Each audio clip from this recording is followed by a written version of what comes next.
Alors maintenant, une explication sur l'outil plume, ce fameux outil qui permet de faire des courbes. Alors, le principe de base qu'on utilise la plupart du temps, c'est de faire apparaître un modèle à l'écran. Alors pour ceci, j'ai fait un nouveau document, une page blanche, et dans le menu Fichier, j'importe et je vais chercher un modèle. Alors chez moi, les modèles sont cachés très très loin. Je vais prendre HD, utilisateur, dup, document, boulot, cours, cours Illustrator,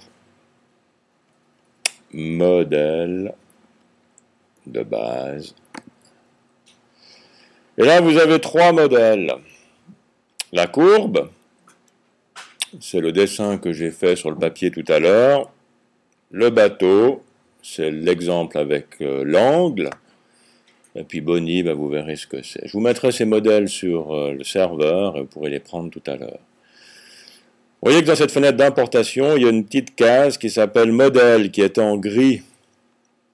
Et pour pouvoir l'activer, il faut choisir un fichier. Donc je fais un clic pour désigner le fichier qui m'intéresse.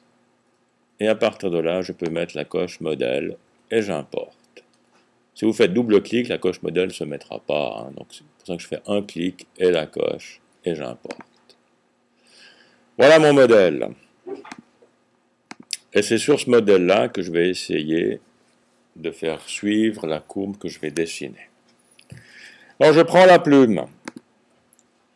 Et la première chose que je vérifie, c'est le fond de mon dessin. Actuellement, j'ai un fond blanc. Et l'idéal, c'est de dessiner avec une plume qui n'a pas de fond. Parce que si je garde le fond, et je fais un petit exemple bidon ici, si je garde le fond et que je dessine quelque chose, le modèle va se recouvrir. Vous voyez la partie, il y a un petit bout du modèle qui a disparu ici. C'est la présence du fond. D'ailleurs, si je mets un fond coloré, oui, il y a une droite qui va du point de départ au point d'arrivée, qui recouvre le modèle. Donc si je mets du blanc, c'est recouvert. Par contre, si je mets sans fond, je vois mon modèle. Bien, je vais effacer ce que je viens de dessiner. Je prends la plume, je n'ai pas de fond, et je commence à dessiner.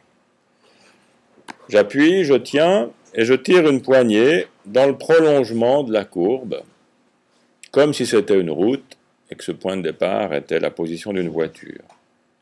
Puis je lâche la souris.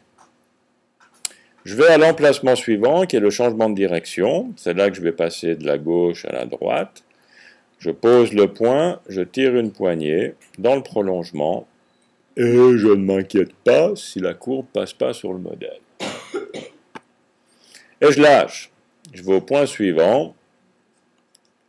Je pose le point, je tire la poignée. Ce qui compte, c'est l'orientation de la poignée et l'emplacement du point. La correction se fait après. Point suivant, disons ici, je pose le point, je tire la poignée. Point suivant, quelque part ici.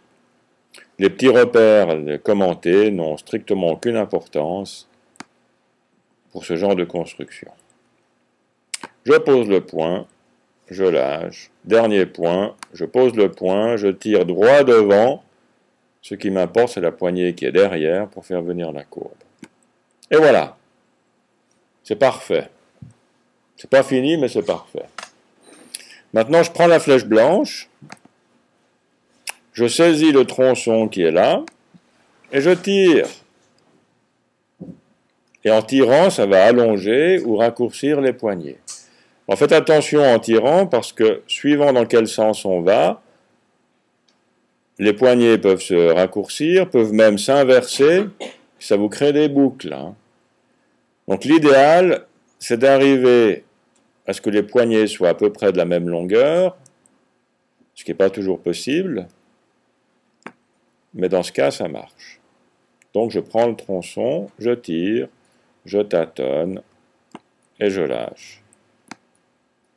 Là aussi, je prends ce tronçon-là, je tire,